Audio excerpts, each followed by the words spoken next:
11.216 berasal dari kelas UPAI 4G. Di sini saya akan membuat tugas UAS dengan presentasi video dengan mata kuliah Masail Fiqhiyah Al-Hadisah dengan dosen aku Muhammad Insaf Jawahari. Baiklah, langsung saja. Di sini saya akan menjawab pertanyaan yang pertama, yaitu tentang pandangan hukum negara dengan Islam tentang pernikahan beda agama. Soal pertama itu yang bagian A, tentang analisis kita bagaimana dulu mengatasi atau pandangan kita tentang analisis tersebut. Menurut saya sendiri, di mana dalam pernikahan beda agama ini pertama adanya persoalan legalitas dan sosial. Maksudnya di sini legalitas dan sosial akan membedakan bagaimana seorang beda agama tadi usaha untuk menyesuaikannya. Kedua, kendala hukum dan sosial. Mereka yang menikah beda agama pasti bukan melalui KUA, pasti mereka melalui tempat lembaga-lembaga lain. Jadi agak mungkinnya itu susah dalam hukum dan sosial. Yang ketiga adanya dampak pada status hukum, hak waris dan hak keluarga. Di sini akal suatu pada keturunannya dan hak harta yang diwarisi. Jikalau mereka beda menikah beda agama, seorang perempuan yang misalnya muntah-muntah atau seorang laki-laki yang muntah atau malam, mereka akan susah untuk mendapatkan hukum hak warisnya. Selanjutnya itu dampaknya dalam psikologis dan sosial. Dalam dampak psikologis atau sosial, adanya tekanan dari keluarga dan komunitas dan potensi konflik internal terkait pendidikan anak dari ritual keagamaan. Maksudnya di sini seperti kita menyembah, di mana kita menyembah Tuhan yang mana, selama kalau beda agama mereka menikah salah satu Kristen dengan Islam. Bagaimana cara mereka mengatasi dalam keagamaan mereka, apakah mereka Islam atau bukannya? Selanjutnya pertanyaan yang kedua yaitu bagian B, pandangan hukum, apakah sah dalam hukum Indonesia atau tidak sahnya dalam hukum Islam. Di sini saya dapat yaitu dalam pandangan hukum Indonesia dalam Undang-Undang Nomor 1 Tahun 1994 tentang perkawinan pernikahan sah jika dilakukan menurut hukum agama atau hukum agama masing-masing. Maksudnya di sini dalam undang-undang tersebut, jikalau mereka menikah dengan agama mereka sama-sama agama, misalnya Islam dengan Islam, Kristen dengan Kristen, Hindu dengan Hindu, itu sah secara hukum negara.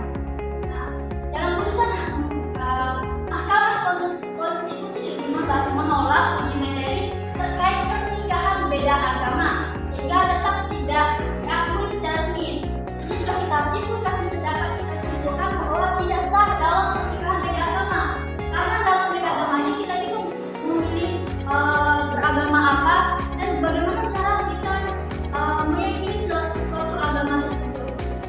Dalam pandangan Islam, di sini yaitu mayoritas ulama sepakat bahwa pernikahan antara muslim dan non-muslim tidak sah, terutama untuk muslimah yang muslim dapat mengikuti pernikahan kita.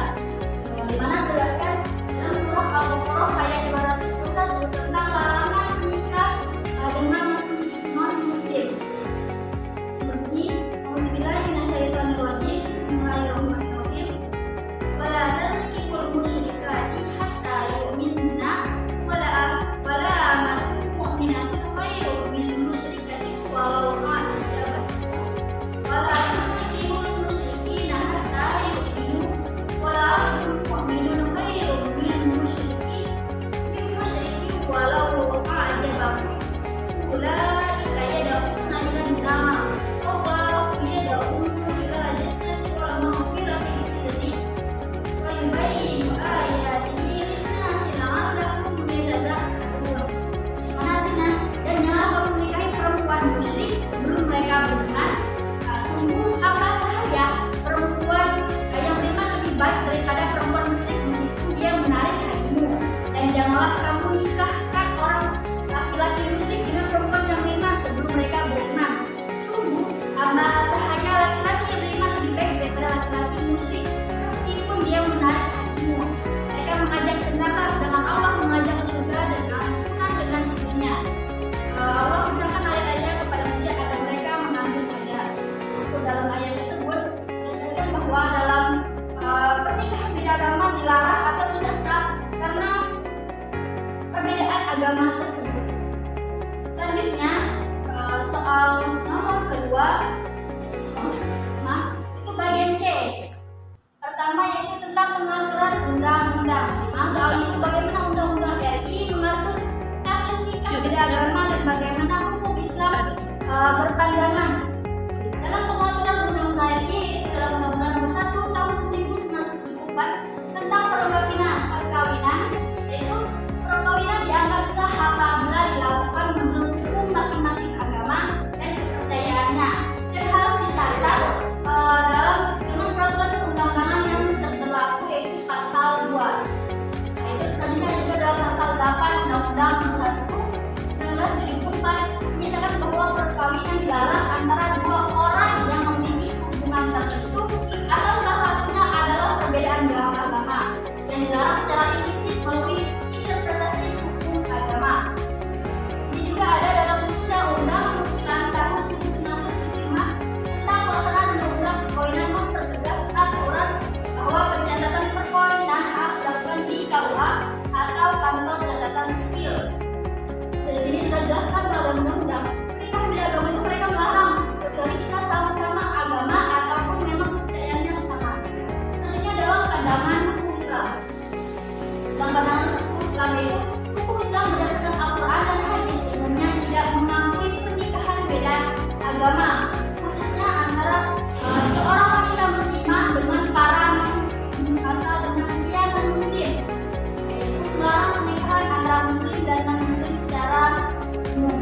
Ini antara Al-Quran 221 tadi menjelaskan bahwa dilarang menikahi beda agama. Selanjutnya yaitu nomor 2. Yang bagian A, di sini kontennya tentang poligami. Yang A itu setujukah Anda dengan poligami? Jika setuju berikan alasannya. Maka di sini dalam Islam poligami itu diperbolehkan asalkan menurut syarat-syarat tertentu dan bisa adil dalam berkeluarga. Di situ dalam Al-Quran juga sudah dijelaskan bahwa poligami itu boleh ada 4 kan, bisa, tetapi dia harus adil dalam berpoligami tersebut. Ada syarat-syarat yang harus mereka lakukan dan